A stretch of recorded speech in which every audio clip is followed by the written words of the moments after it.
Welcome back to the channel, and welcome back because today is Wednesday, 6th of December 2023. And let me start off by explaining why this video has come out a little later than usual. Well, I have been in private conversations over the last few days with a couple of close Brown family friends, people that knew them well, off camera, long before and during the show. What they shared with me was eye-opening, just details of the Browns' lives that literally never televised, and frankly, never talked about publicly. They've wished to remain anonymous, and having listened to what they had to say, I completely understand why. I was given full permission to share their experiences and interactions, and having sat with all of it, I truly believe this information is important. Honestly, I hope those of you who watch will consider sharing this video, because it adds much-needed perspective to a story that has become overly simplified. Right now, there is a lot of noise online. Fans going back and forth, Mary is evil, Robyn is evil, this wife ruined everything, that one destroyed the family. And listen, I'll be the first to admit it. Even I have had strong opinions about certain behaviors we've seen on the show. But here's the thing we don't talk about enough. What we see on television is not truth. It's performance, it's edited, it's shaped for drama, and yes, it's done for money. I know my Kelty recently said on her Patreon that her dad doesn't do the show for the money, but let's be realistic for a moment. Why else would anyone keep showing up season after season? Of course money plays a part in this. This is their income, this is their brand. And now, in regards to subscribing to things like Gwendolyn's and my Kelty's Patreons, I don't feel like I should tell anybody what they should or shouldn't do. I'm not telling you not to support them. What I am saying, carefully and respectfully, is that I don't think either of them fully understand what they experienced growing up. I just don't feel like they truly understand the weight or the complexity of their childhood quite out. And I also feel like consciously or subconsciously, they still protect certain narratives. What I have been learning lately drives that message home. And that's where this conversation really begins. Let me be very clear about one thing before we continue further. I wouldn't wish what I've learned about this family on anyone, not even Robyn. And yes, that may surprise some of you. In my opinion, what TLC has done with this family is what they've done before with others, very much like the Duggar situation. The big difference is this: the Browns appeared more normal. They dressed in modern clothes, they seemed more plugged into everyday life. They looked relatable, and because of that, viewers connected to them in a deeper, more emotional way than they ever did with the Duggars. But here's the uncomfortable truth. Even though the Browns might have looked more modern, their family structure was still extremely untraditional, to say the least. In fact, the structure itself is illegal, and there's a very real reason for that. We're going to get into all of that step by step. What I am about to share comes from two different individuals who knew the Browns personally. They knew them over several years while the show was on the air. These were not pass-through relationships or casual meetings. These were ongoing relationships, and they still communicate today with several members of the family. One of these relationships actually started with Robyn. And I'll be honest, when I first heard what they shared about her, my first thought was, wow, this woman is something else. It was really, really shocking. But the more they'd reveal to me about Kody, that's when my concern would shift. I wasn't just reacting to Robyn's behavior any longer. I was literally concerned for her. So let's unpack it all together. But before we do, let's take a quick moment to support the channel. Give this video a thumbs up, subscribe if you haven't already, and ring that notification bell so you can be notified when what's coming next drops. Now, I want to begin with a specific clip from the Tell-All episode, wherein Kody talks of how he takes Robyn everywhere. I think this is a great place to begin, as it kind of sets the tone for what we're about to discuss, and gives real insight into how he views this relationship. And once you see it, a lot of things start to make sense.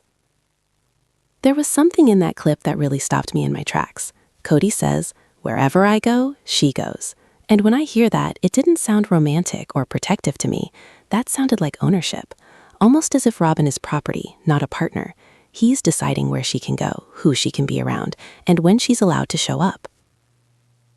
In that same conversation, which I trimmed down for time, Kody goes on to say he has to protect Robyn from the rest of the family.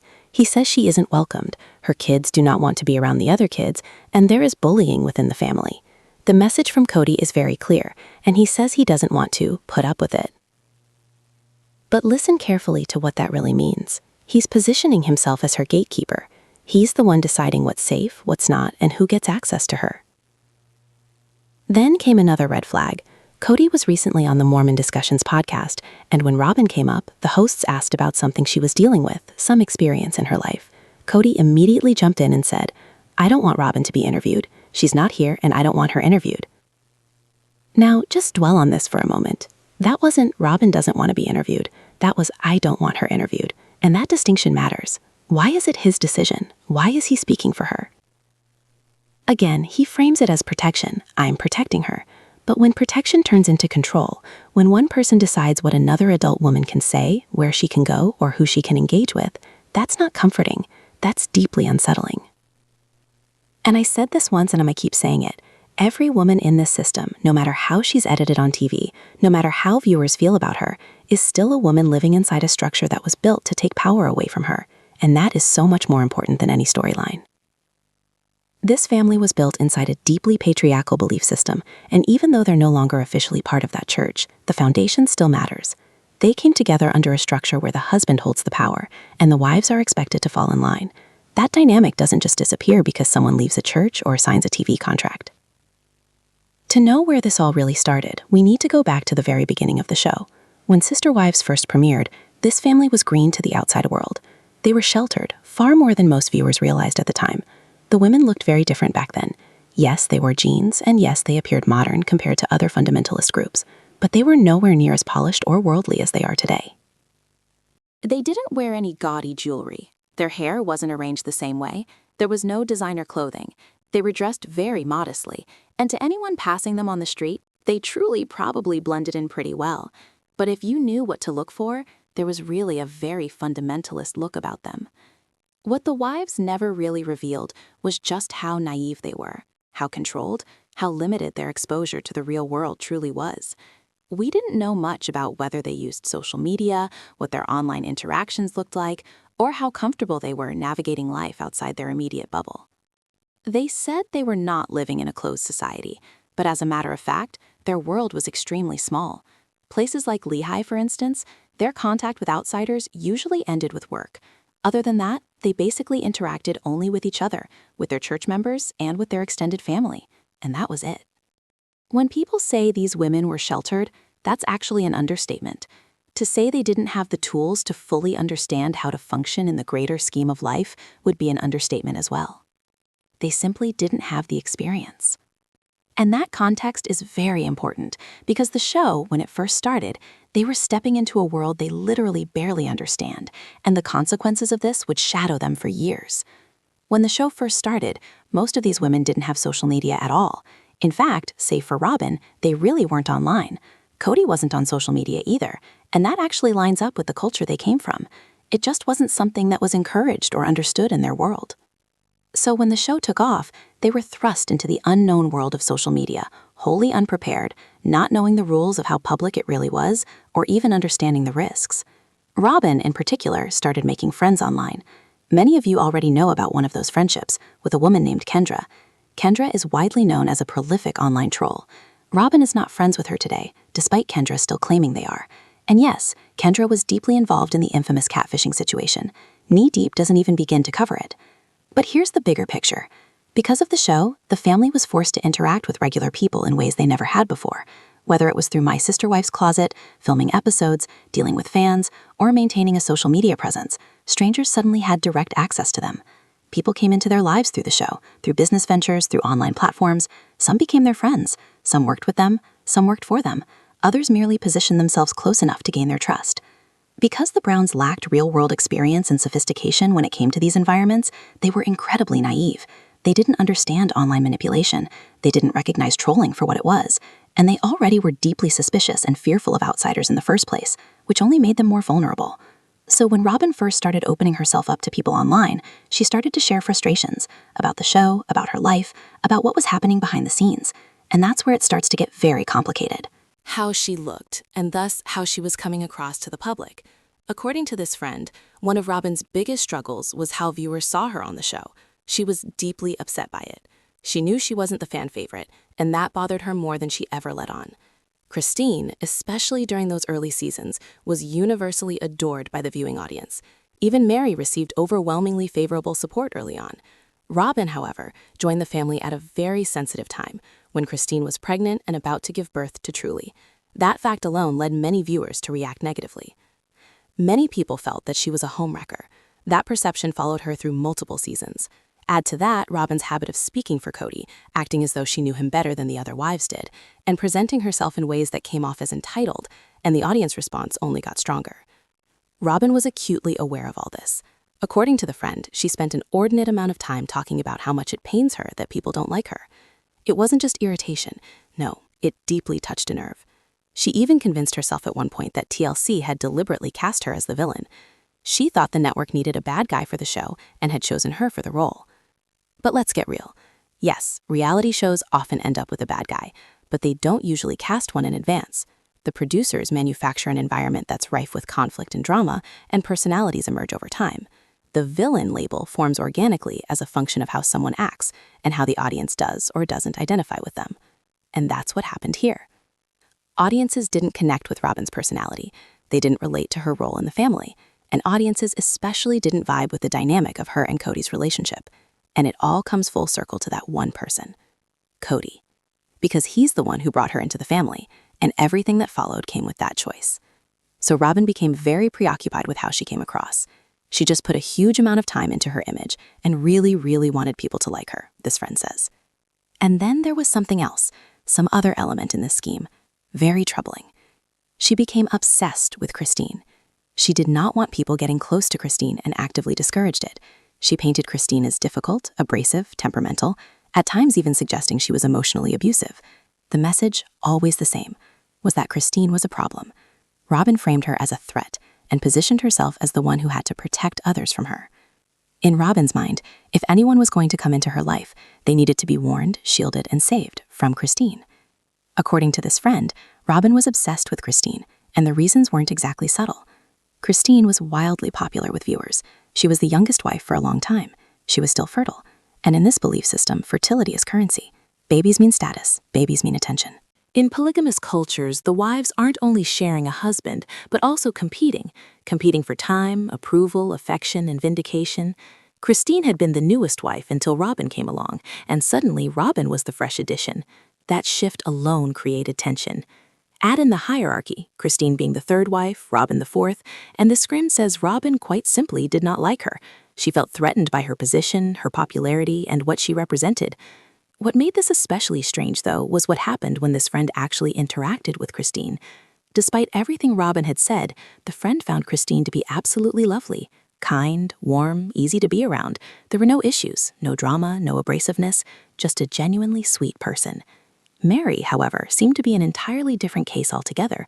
From the very start, she was stiff, according to the same informant. She was not too involved with the family, and everything was kept inside. On the whole, she was rather introverted and reserved.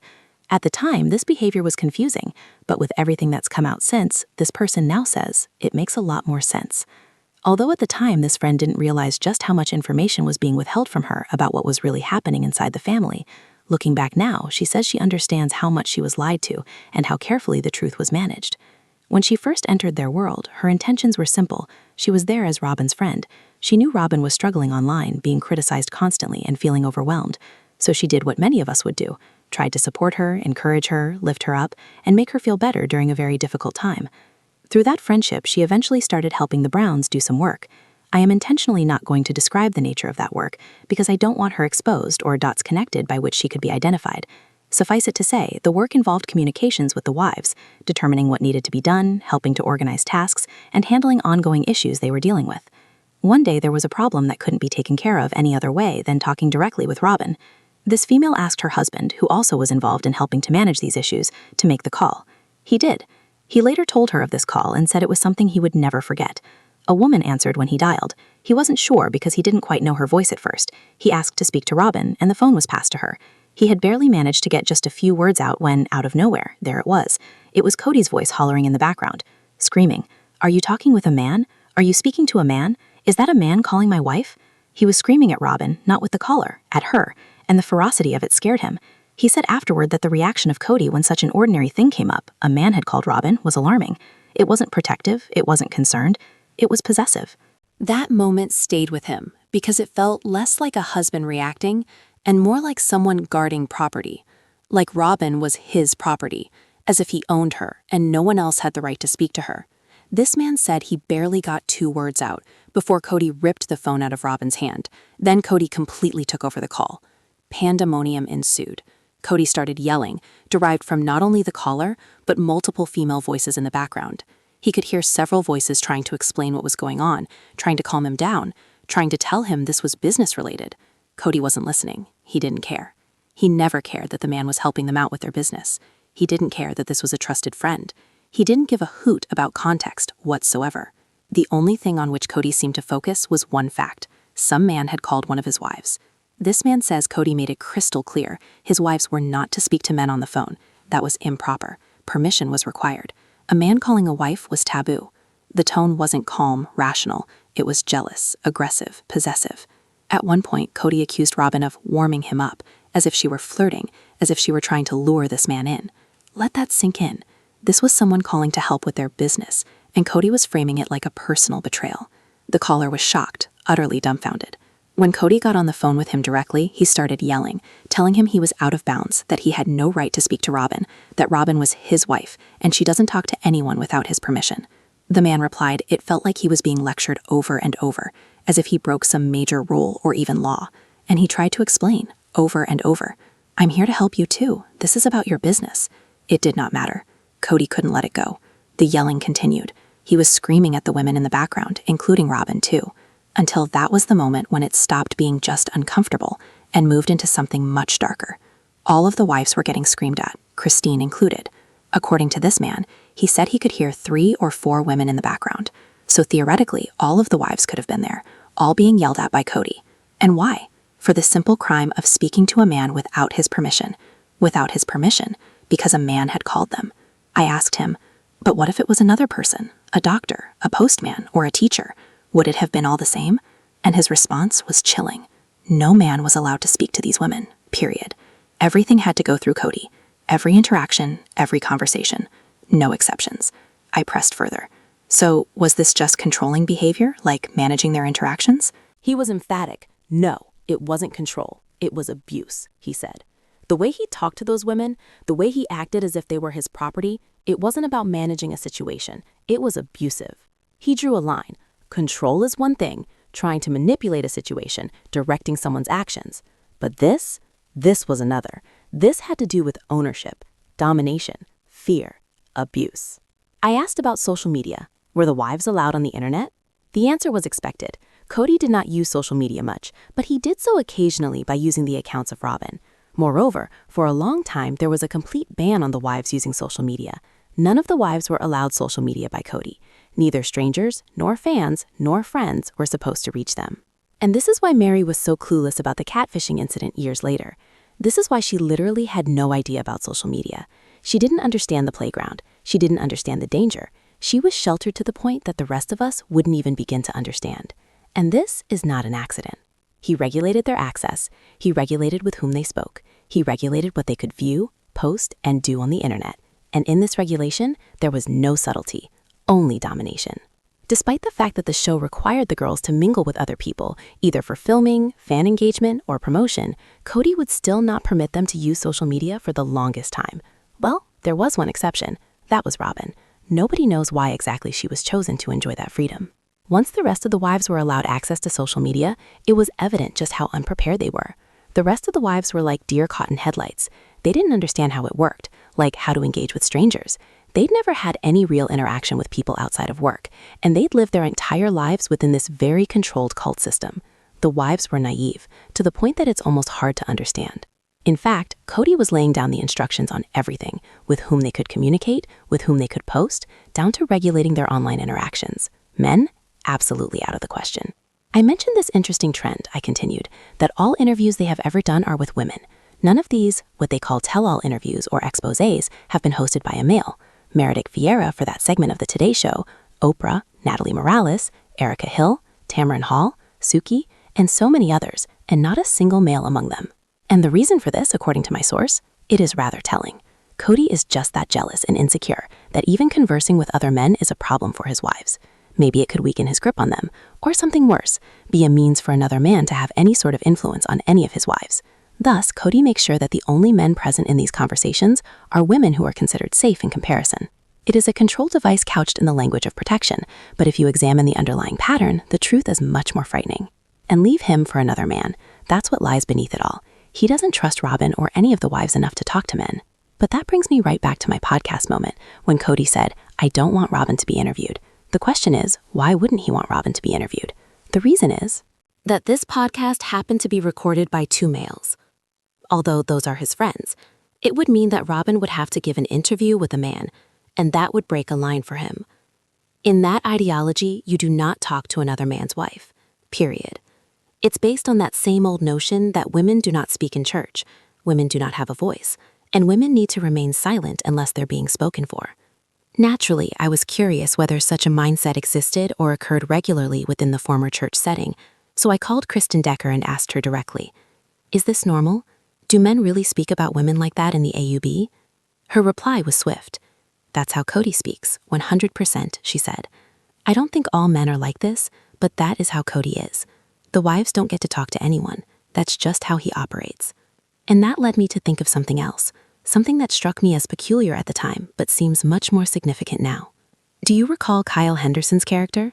It was the guy that came into the show as a relay-commanded outsider from out of town, claiming that he was a construction guy and that he was going to help Kody with constructing on Coyote Pass. What was not revealed on the show was the actual reason that Kyle's wife had left him. The truth of the matter is she broke things off because Kyle discovered that she had messages with a guy she graduated with from high school. There wasn't an affair going on, there weren't any covert messages. There was a group message, a message from a former classmate that said congratulations on the news that their daughter just got engaged. That's it, Vans. Kyle called her out for speaking to a man. He told her, "You have to atone for this. The only way you can do this is to blood atone yourself on the floor." But here's what gets really interesting, and I mean visually, about the type of company that Kody keeps. Kyle, the guy I just introduced, was a guy that Kody not only defended in court, but was a witness for, courted support legally to the extent that Kyle took a plea deal and did not spend any time in jail. That's crazy, and what it indicates about the family dynamics that are impacted is something that will become more relevant in due time. I remembered that I had seen the show before and how I had observed that the wives did not mingle with Kyle much. Kody used to spend most of his time with Kyle alone. This reminded me of other events in which Kody had been short-tempered with Christine when she talked to men. Do you recall the times when Christine was being playful or flirtatious with Joe Darger? Kody was clearly irritated, or when she spoke to the trainer at the gym, or even when she decided to get a Christmas tree and spoke to the man who was working there. She was a huge flirt in all of these instances to Kody. He often indicated that this didn't irritate him when she was on the show, but clearly she wouldn't have dared to act this way if he had been there. Yes, Robyn did not like Christine. Yes, Robyn was obsessed with her, with appearances and the way Christine was perceived. Yes, Robyn interfered and put her own stamp on relationships. But the thing that matters is that you must understand the part that Kody plays. Because Kody's actions dictate what takes place. That, at least, is the piece of information that gets glossed over. Because what the fans want is the part about the wives fighting each other. After hearing that story, I can't turn a deaf ear to what he's done anymore. I continue. I've heard a lot of shocking stories about Kody before, but that takes the cake. To yell at all the wives for the fact that a man called them on the phone, and then he's mad at Robyn for warming him up to either flirt or leave Kody? Come on, that's ridiculous. Possessive, abusive? Did you ever worry? I asked my friend. I asked my friend if they ever worried about Robyn, and they replied with one word: always. Although they recognize a different Robyn today, one that habitually lies, they believe many of her lies aren't simply a ploy for self-protection in a more generalized manner. They believe that she is lying for protection of Kody. She is scared that something bad will occur if she does, that she'll get yelled at, screamed at, or punished in some other way. It's also because she's the lone wife remaining that her instinct for self-preservation has been heightened. She finds herself in a very dangerous game where the act of lying has become a tool for survival. This will explain why perhaps some or all of the trickery, the scheming, the conflict, or the motives may not all entirely point toward malice. Kody's behavior isn't going to change. A leopard doesn't change its spots. Even though he's now in a monogamous relationship, the possessiveness, the need to control, the jealousy, all of that is still there. He doesn't want Robyn to associate with anyone. His family gatherings are limited. His children are not allowed to associate with whomsoever he wishes. Everything is done in the name of protection. That shows control. It's scary. I'm worried about Robyn, despite the way she has schemed and hurt the other women on the show. After this story comes out, I'm not going to look at the show the same way. It's not so simple as favorite and villain. I feel as if the TLC network has awakened my eyes. I should add, that's an accusation from people who met and had contact with Kody. We do not have hard evidence. Kody would probably deny that, or he might confess to it. He comes across on the show as being very misogynistic, so who knows, he might even confess to that one. This much is for sure, that he would never talk to me about it. And that, my friends, is another piece of the puzzle. They're still afraid of strangers even to this day. According to my source, the wives will have each other's back, will lie for each other, will cover for Kody, not so much because they like Kody as a man, because they know better, but because Kody has become, well, like a god to them. Meanwhile, viewers are actively screaming at the women from the show, which is just what Kody wants to happen. In keeping all focus turned to drama between wives, Kody himself stays safely out of the line of fire, where he can freely exercise near total control, and it only gets worse. Kody has been living the high life for years. Even way back in the early seasons, he's got nice vehicles, brand new clothes, jewelry, he's never lacked. But God forbid if he marries a wife who doesn't have it so good. The wives, they're just trying to get by. Some are driving around a broken down vehicle, some are driving around a vehicle that hasn't got air conditioning, and it's 100 degrees outside. Issues with finances were even a problem even when the show was offering housing and access to resources.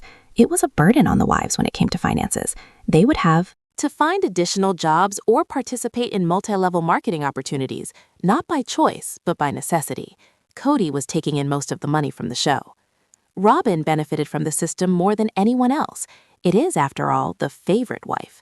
So she didn't have to fight the way the others did, and that made her play by a different set of rules in the family dynamic, absolutely to the detriment of the women, who were left to deal with the consequences of Kody's spending.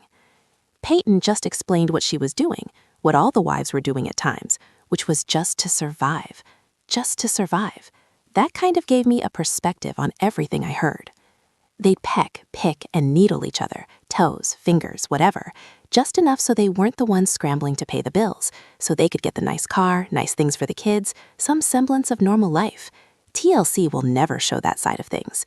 They'll show the screams, the yells, the tantrums, but they won't show the quiet fight, the way that Kody's control made the women fight just to survive. And here's a challenge question. Could you ever dream of a man being permitted to conduct interviews with these women? Would someone ask to be able to interview Robyn with a male host, for instance?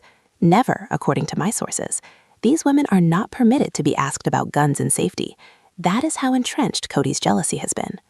Add to that the susceptibility of the wives, who have been protected from social media, been limited in their interactions with outsiders, and have never been taught the skills to effectively survive in the world on their own, and you can begin to understand why a woman like Mary was so easy to prey upon. Christine, too, was raised in this way, naive, controlled, and suddenly tossed into a marriage she was in no way equipped to handle. I genuinely hope she has a good guy in David, because she clearly has been compromised. The way he's a pimp was how the friend described it. It's like he's a pimp. They told how Kody was like a pimp protecting his working girls. It's a very surprising correlation, but once you hear their stories, it fits very well. This, I should add, is all alleged. I did, however, view screenshots that had text messages between Robyn, as well as things she had messaged with these friends, which further supported that she was playing a game for Kody. She was operating with intention, protecting herself and dealing with Kody's manipulation, even at the risk of manipulating other women. But there's one other thing that I felt was really noteworthy, this idea about the representation of things on the show. This is another astonishing thing that my sources revealed. We're pro-LGBTQ+, or we accept everyone, you hear repeatedly on the program, but I witnessed a text from Robyn that showed a radically different reality. It soon emerged that the sole intention behind their backing for the LGBTQ+ community, especially the right to marry, is self-serving. They thought that because they support the LGBTQ+ community's right to marry, it may bring legitimacy to their own marriage. This is clearly not the right thing to do, not in the case of Robyn and Kody anyway. It is strategic rather than moral. They are not being accepting. Mary, on the other hand, is accepting. Christine accepts the kids, Janelle accepts the kids, but Kody and Robyn, not so much. And that's something the show never does.